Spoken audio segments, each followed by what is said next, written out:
gravada, né? Para avisar aí a todos, né?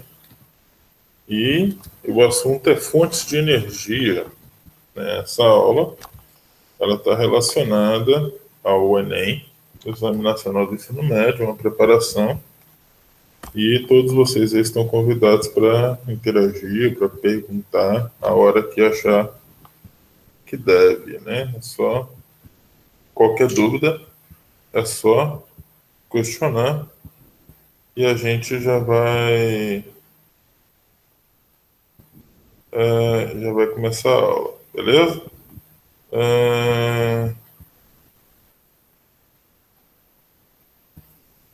Então, vamos começar então. Essa imagem logo de cara, pessoal, ela é uma da usina hidrelétrica de Itaipu, a maior hidrelétrica brasileira, já foi a maior do mundo.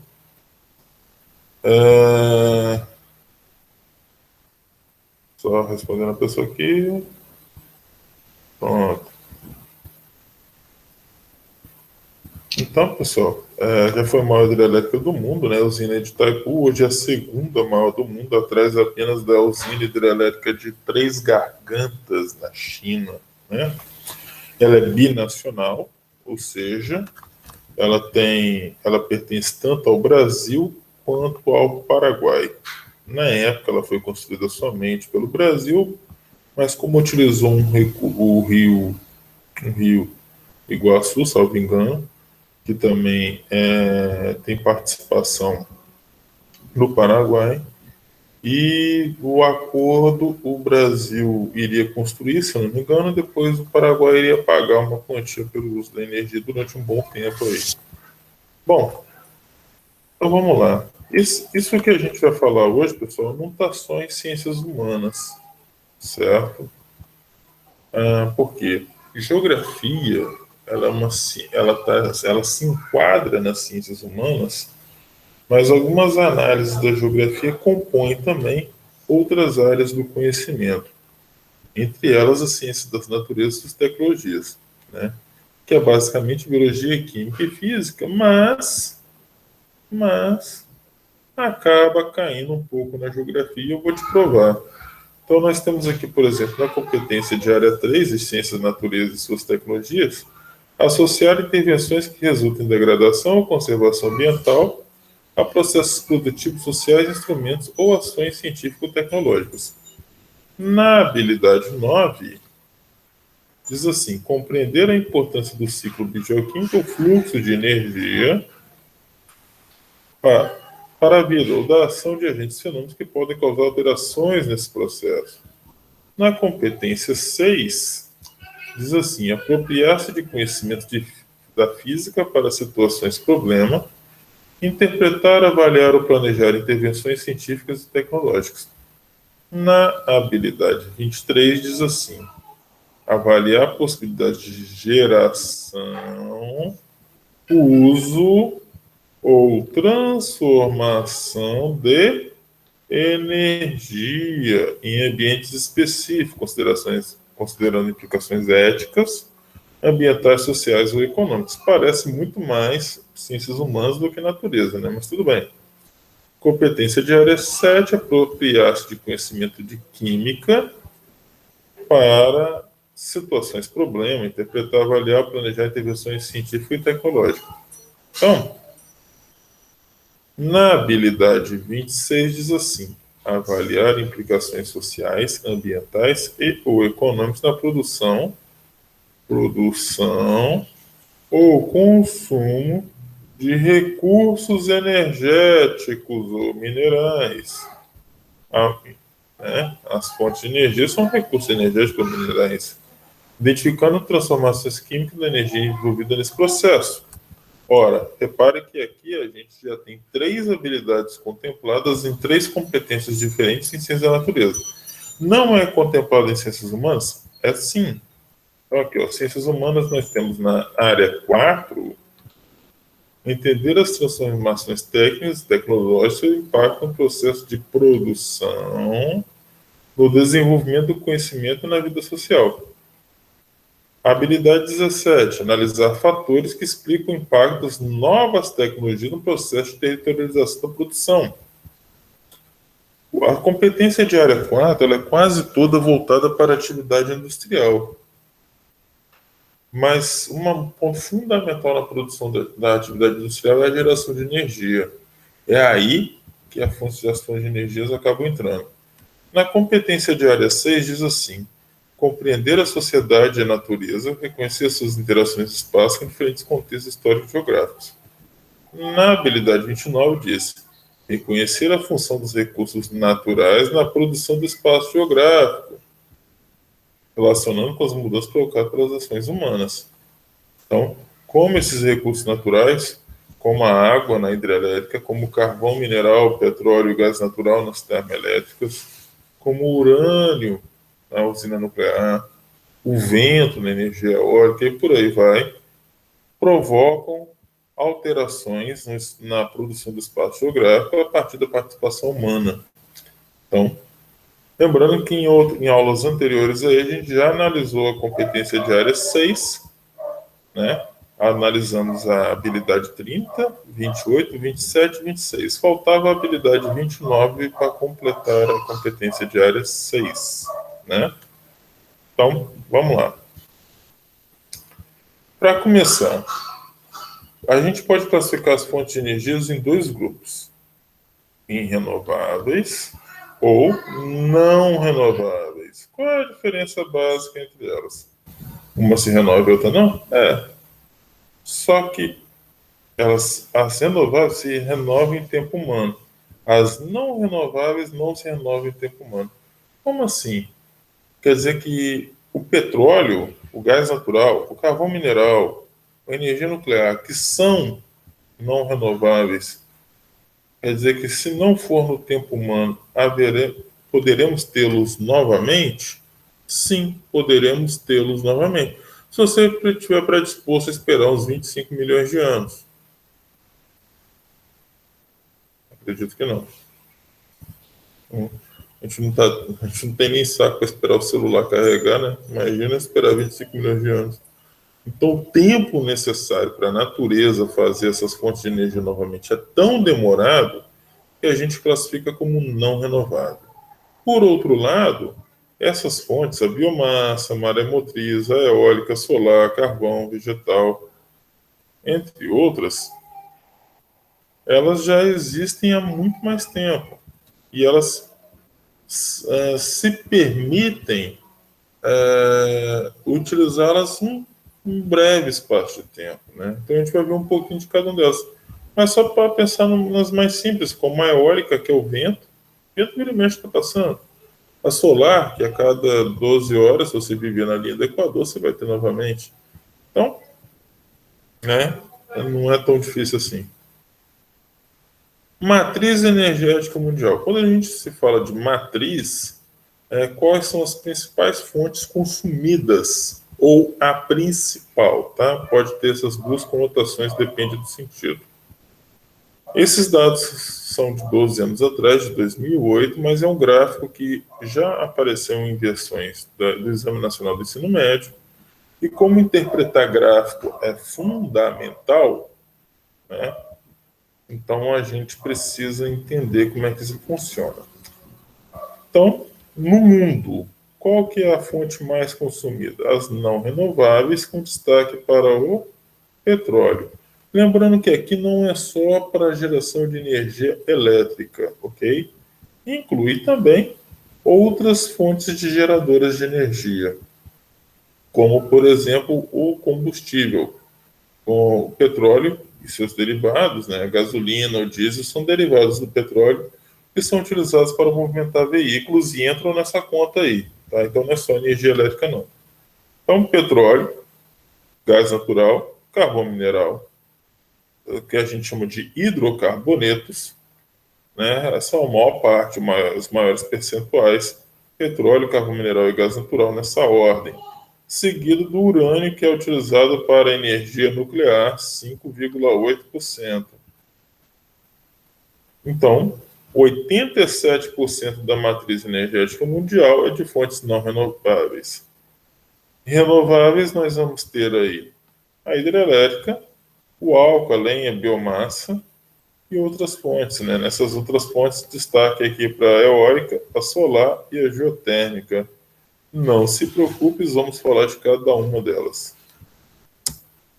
No Brasil, acompanha um pouco do mundo. O petróleo é o principal, né?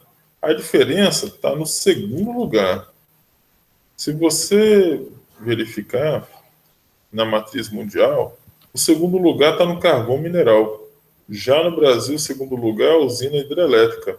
Se a gente considerar apenas a geração de energia elétrica, o principal no Brasil é a hidrelétrica, certo? O principal no Brasil é a hidrelétrica, apenas se considerarmos a produção de energia elétrica, certo?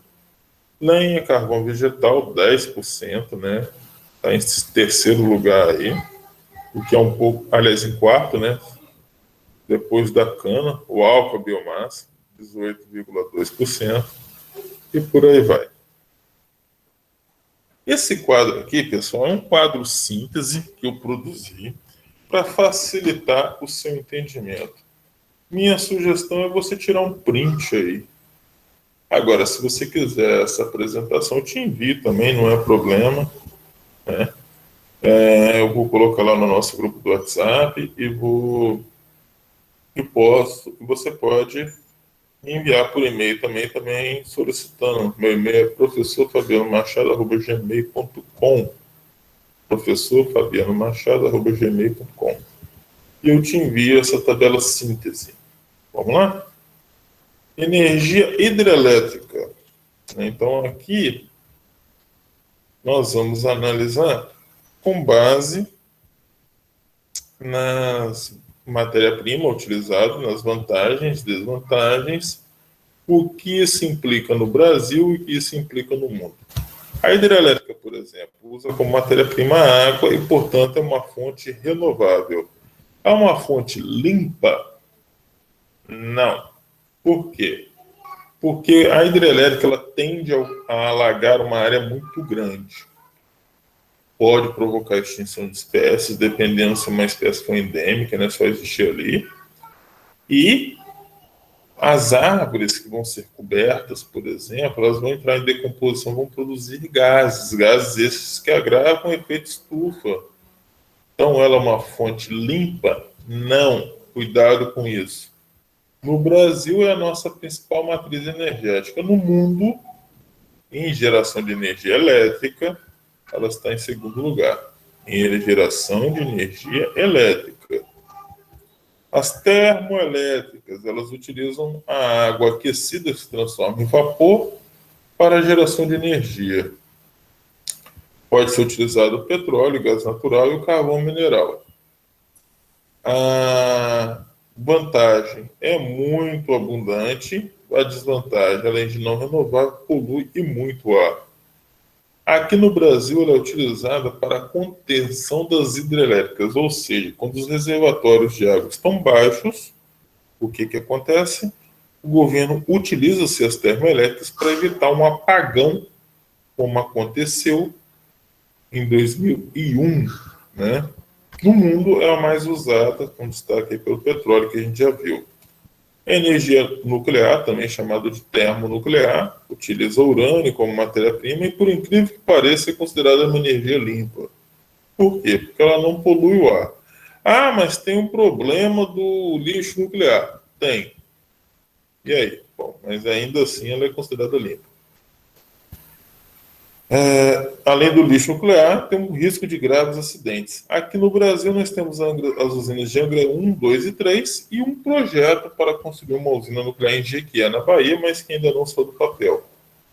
Em terceiro lugar, no mundo, né, com destaque para os Estados Unidos, Japão e Europa. Europa Ocidental, tá? Maré motriz, utiliza a força da maré para geração de energia. O vai e vem das ondas, né? Então, ela é limpa, é renovável. Qual é o problema? Exige uma grande variação de marés, não é o caso do Brasil.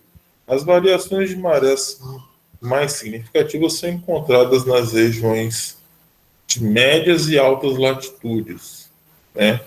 Ou seja, na Europa, nos Estados Unidos, no Canadá, no extremo sul da África, né? Na Argentina, no Chile, na Austrália, lá é possível. No Brasil, não usamos, né? E na Europa, está usando, mas ainda está na fase de testes. Eólica usa o vento, é uma energia limpa e renovável, assim como a energia solar, e a geotérmica, que usa o calor do interior da Terra. Qual o problema da eólica? Precisa de vento forte e constante. No Brasil, o maior produtor com folga é o Nordeste. Foi divulgado recentemente, notícia acabou de sair de forno aí para você, e anteontem, ou seja, hoje é 15, no dia 13 de outubro, o Brasil, ou melhor dizendo, o Nordeste, bateu o recorde de geração de energia eólica e a geração foi tão grande que foi suficiente para atender todo o consumo da região Nordeste e ainda sobrou, né? No mundo, ela se destaca nos países desenvolvidos. Já a energia solar exige intensa insolação e tem um alto custo de implantação. No Brasil, tem uso basicamente residencial e comercial, devido ao alto custo. No mundo, os países desenvolvidos é o destaque, mesmo que tenha baixa insolação, eles investem bastante nisso.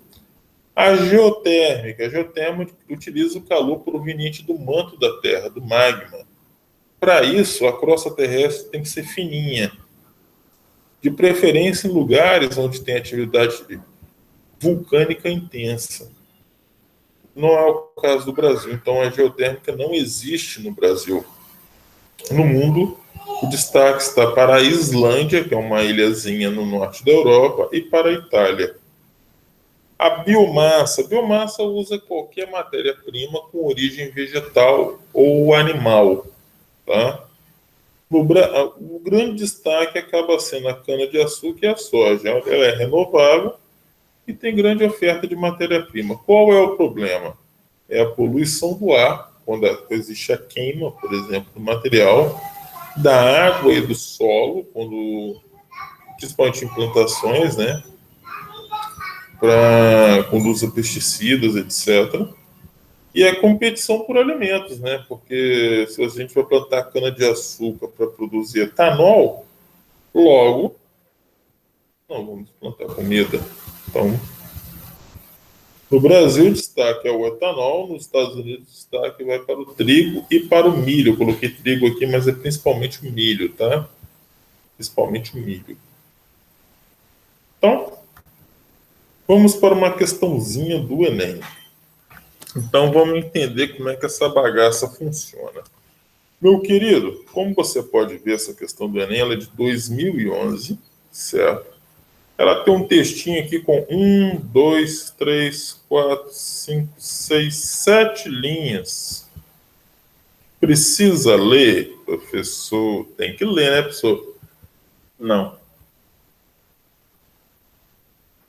As questões do Enem, elas possuem textos para contextualizar a questão. Certo? Se você estudou, está estudando como agora, às vezes não há necessidade. Vamos pular o texto e vamos direto para a pergunta. Repare, aqui está a pergunta. Ó. Aqui é a pergunta. No Brasil, em termos de impacto de fontes de energia e impacto, no crescimento do efeito estufa, quanto à emissão de gases, as hidrelétricas seriam consideradas como uma fonte. Opa, precisa ler o texto? Não precisa. A menos que você não saiba o que é uma hidrelétrica, a menos que você não saiba o que é um efeito estufa, o texto ele vai te contextualizar contra isso. Você sabe, não há necessidade. Ela é uma energia limpa? Já vimos que não. Ela é uma energia, uma fonte eficaz, tornando-se percentual de oferta e benefícios verificados? Também não. A letra E e a B já rodou. Se a A está errada, porque é uma limpa, a letra C também está errada. A letra D, ela é uma energia poluidora? É. Colaborando com níveis altos de gases de efeito estufa em função do seu potencial de oferta, quando a área é alagada é, é, quando a área é alagada contribui para essa emissão? Sim. Então tá aí a resposta. Professor, por que não pode ser a letra E? Uma fonte alternativa, tornando-se referência na grande emissão de gases de efeito estufa dos demais fontes geradoras. Porque ela não é uma fonte alternativa. Fontes alternativas são fontes alternativas às principais matrizes energéticas. Quais são as principais? Os hidrocarbonetos e a hidrelétrica. Então, ela não é uma alternativa. Hidrocarboneto, petróleo, gás natural, carvão mineral. Ok? Se tiver dúvida, você fala. E a tal da energia geotérmica? É aquela que utiliza o magma, né? O calor proveniente do magma. Ela aquece a água, que está em tubulações, transforma em vapor, e na prática funciona como uma termoelétrica, certo? Então, com base nessa informação, a gente tem um exercício aqui do Enem 2010. Ó. A fonte de energia geotérmica é considerada uma das mais limpas e sustentáveis do mundo. Ela é extraída do calor gerado pela circulação do magma no subsolo? Sim, fácil. Repare como a questão é fácil. Não é difícil, é tranquilinha. Né? Então, letra A. O pré-sal, o que é isso? Quando o Brasil se separou da África, lembrando que tudo era um único supercontinente denominado Pangeia, os sedimentos transportados pelos rios, tanto do Brasil quanto da África, se depositaram nesse oceano que estava se formando, chamado Oceano Atlântico. Ok? Esses segmentos, juntamente com as algas que lá existiam, foram compactados e sofreram decomposição por bactérias anaeróbicas, formando camadas de petróleo. Acima dele, a água com muitos minerais provenientes do continente, ela teve um elevado teor de sal. Esse teor de sal se concentrou acima do petróleo. Logo, para você alcançar o petróleo, você tem que chegar no sal antes. Por isso, o nome de pré-sal. Legal, né? Mole. Então é isso.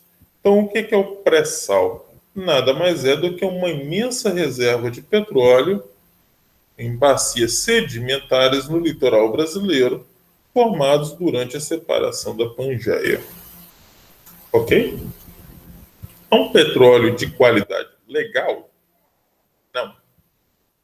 Não por causa da idade. A Pangeia se separou há muito tempo atrás.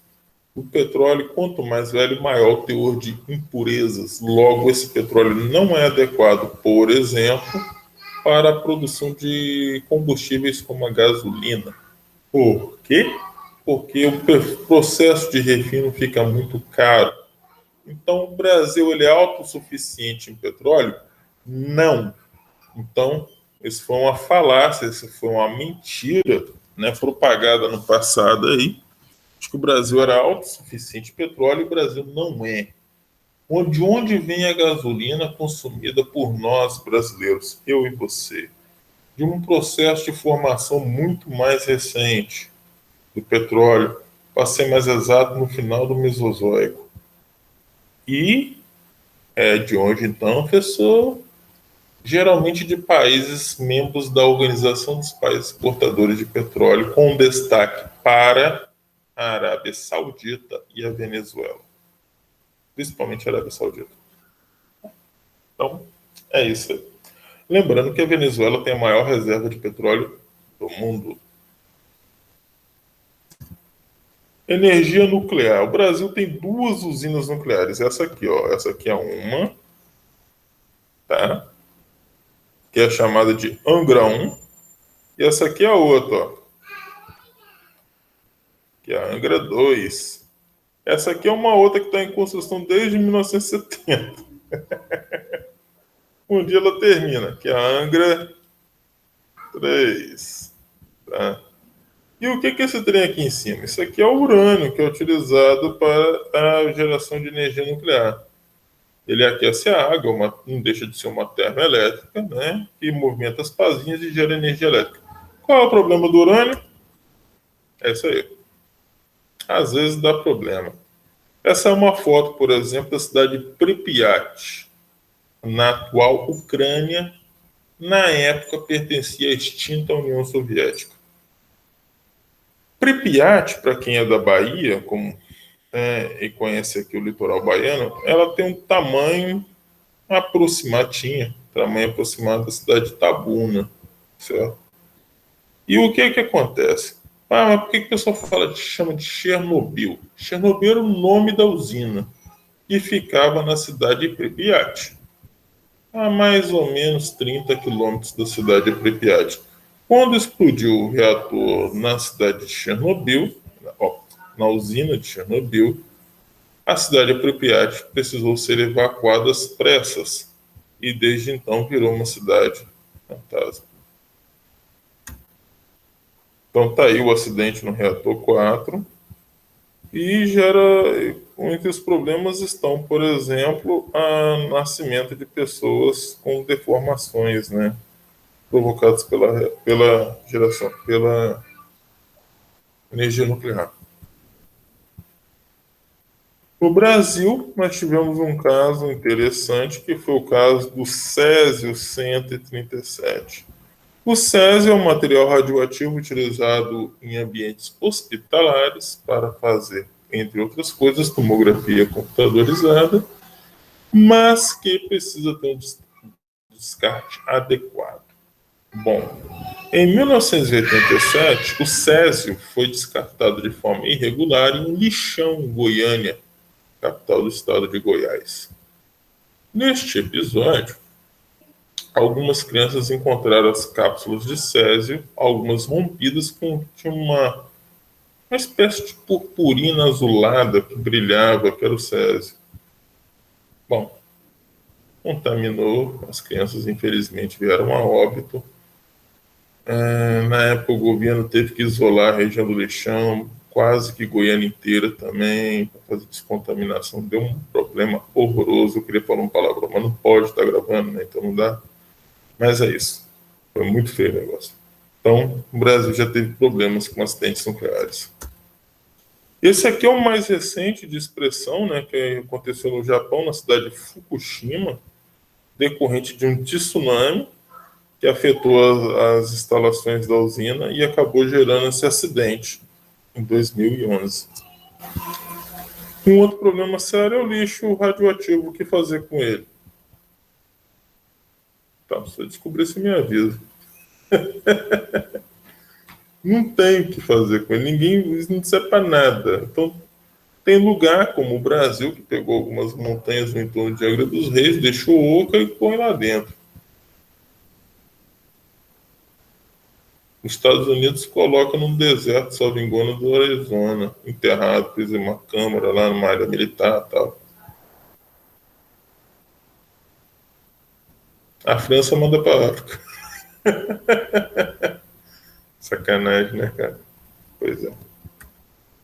Energia eólica, aquilo que eu falei para vocês, os ventos têm que ser constantes e elevados, aqui em metros por segundo. Como você pode reparar, os ventos constantes e elevados estão no litoral norte e nordeste do Brasil e no interior aqui da Bahia, o que confere à região nordeste, que é toda essa área aqui, a maior geradora de energia nuclear do Brasil. Aliás, perdão, eólica do Brasil. Então, uma questãozinha aqui, ó. Precisa ler o texto, professor? Vamos ver a pergunta primeiro. A opção tecnológica retratada na notícia proporciona a seguinte consequência para o sistema energético brasileiro. Opa, tem que ler. Mas precisa ler tudo? Eu acho que não. Vamos ver. A empresa vai fornecer 230 turbinas para o segundo complexo de energia à base de ventos, ou seja, energia eólica. Nem precisa ler o resto. Então, redução da utilização elétrica? Não. Ampliação do uso bio-vida? Não. Expansão de fontes renováveis? Energia eólica é uma fonte renovável? É. Resposta letra C de coração. Fácil, né? Maré motriz, Portugal já usa, a variação das marés, né? Termoelétrica, é o caso do gás natural, petróleo e carvão mineral, todos eles queimados, né? Aquecem a água, que movimenta a turbininha e gera energia elétrica. No caso do carvão mineral, ele tem 4 estágios de concentração de carbono. Quanto maior a concentração de carbono, maior a geração de energia, maior poder calorífico, que é o maior poder para gerar energia. Vai da tufa, passando pela ulha, o lignito, até o antracito. O campeão é o antracito, tem quase 90% de carbono. Energia solar, células fotovoltaicas convergem energia do sol em energia elétrica.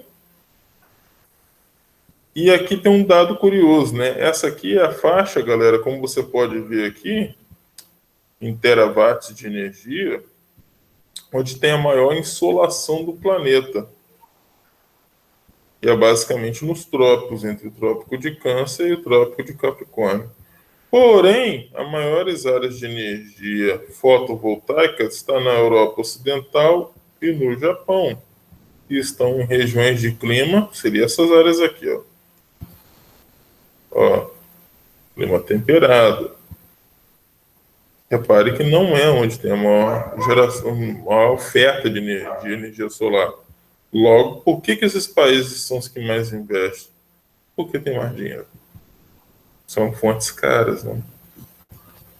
A biomassa, o nome próprio já diz, vida. Uma das mais utilizadas é o lixo, que está em decomposição. Né? O problema é que gera gases que agravam o efeito estufa. O etanol é uma biomassa, uma das mais usadas, porque transforma cana-de-açúcar ou qualquer outra coisa que gere álcool em álcool combustível. Ou açúcar, no caso. Mas como é que a gente está falando da geração de energia, álcool combustível? O Brasil é um grande produtor de etanol a partir da cana-de-açúcar. Uma questãozinha do Enem aí de 2013. Vamos ver a pergunta.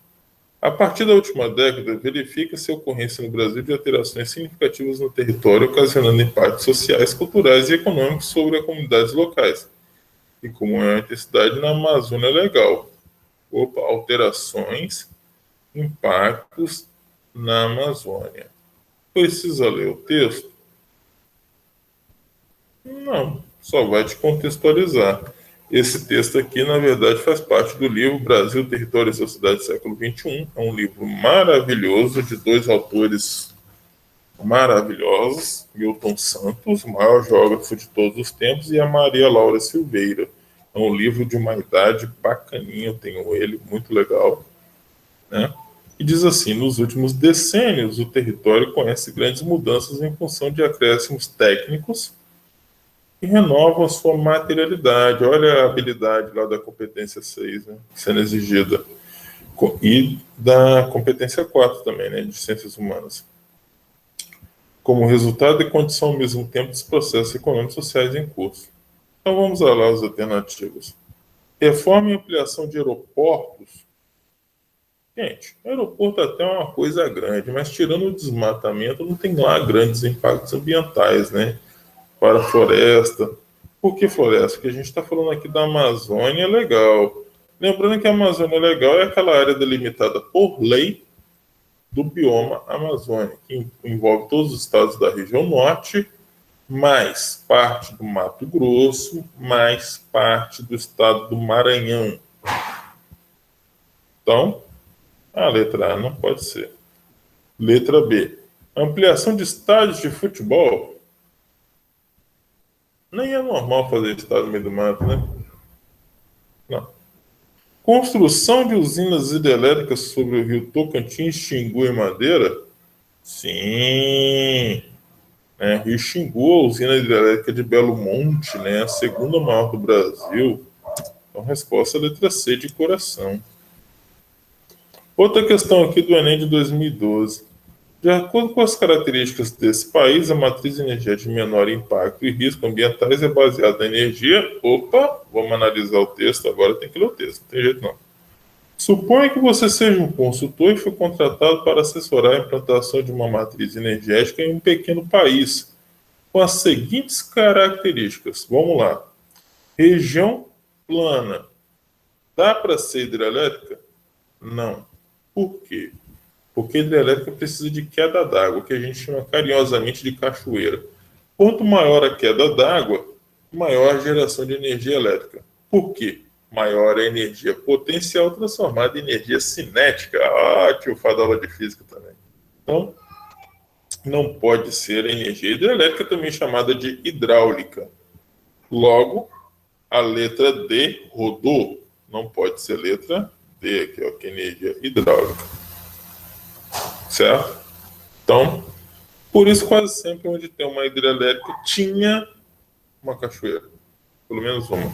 Exemplo, a usina de Itaipu foi construída sobre o antigo Parque Nacional das Sete Quedas. Eram 7 cachoeiras, um do ladinho da outra, que rodou. Então, está explicado, né? Região chuvosa. Se é chuvosa, tem muita nuvem. Se tem muita nuvem, energia solar está embaçada, né, meu querido? Então, a letra B já não serve mais, porque tem energia solar. Ventos constantes. Opa! Ventos constantes é interessante. Pode ser a eólica. Vamos ver os outros. Dispondo de poucos recursos hídricos. Poucos recursos hídricos. Ora, poucos recursos hídricos quer dizer que tem pouca água. Já descartamos novamente a hidráulica, né? Se tem pouca água, é provável que tenha poucas florestas. Se tem poucas florestas, o biocombustível está mais embaçado, né? Até para plantações, né? Então, biocombustíveis aqui a gente pode descartar. Até porque aqui diz que tem menos impacto ambiental. Biocombustível tem menos impacto ambiental? Não, gera graves problemas de efeito estufa, né? Então não rola. Sem reservatórios de combustíveis fósseis. Combustíveis fósseis é outro nome para hidrocarbonetos, que entra na categoria do petróleo, do carvão mineral e do gás natural. Então, não serve. Ficamos entre a letra C e a letra E. Ora, nuclear, pois tem menos risco ambiental, pouco risco ambiental em energia nuclear, e é adequada a locais com menos extensão territorial. O texto não fala em local, momento algum, que existe oferta de urânio. Pode ser a C? Até poderia. Mas tem que entender o que é esse menos risco ambiental, comparado a quê? Está esquisito. Neste caso, a mais adequada é a letra E. Por que a letra E? Porque fala da energia eólica, que está aqui, ó, ventos constantes, pelas características do país e por não gerar gases de efeito estufa. É um caso. Nem resíduos de operação. Resposta letra E. Ok? Então, para você praticar mais, tem aí esse link, né? Com mais 10 exercícios aí para você praticar. Assim que você responder, você já vai ter acesso ao gabarito. E qualquer dúvida, basta enviar uma mensagem no nosso grupo de WhatsApp. Beleza? Se você tiver alguma dúvida, pode falar. Mas, eu interrompi a gravação.